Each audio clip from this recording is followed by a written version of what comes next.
Біздің балаларымыз ана тілінде лaf етмеге істесіндер, лaf етме мерақлары олсын, істеклері олсын деген ниетінен башладық. Кішкене балаларға güzel, мерақлы китаплар чоқча шықсын деп, авес еткен едім. Өзім де авес еткен едім. Өзім балалықтан пек дүлбер, ресімлі китаплар пек севем.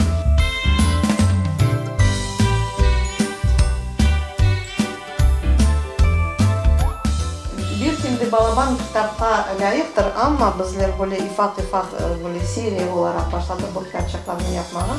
Иншалла 5-6 китап дүнияға келген соң, біз оны бір китапқа келіштіріп япармыз.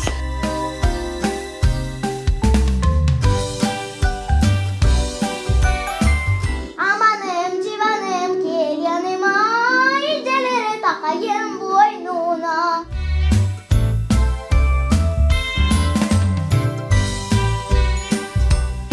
Elim. Kalem.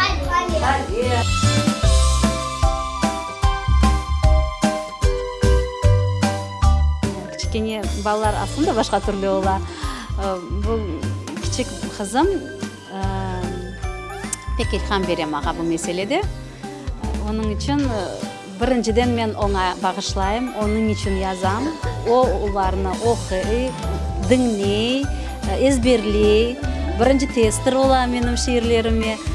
Eğer de ona kolay kese, demek ki başka balalarga da kıyın kemez dep düşünem de, ona göre davranğandayın olam.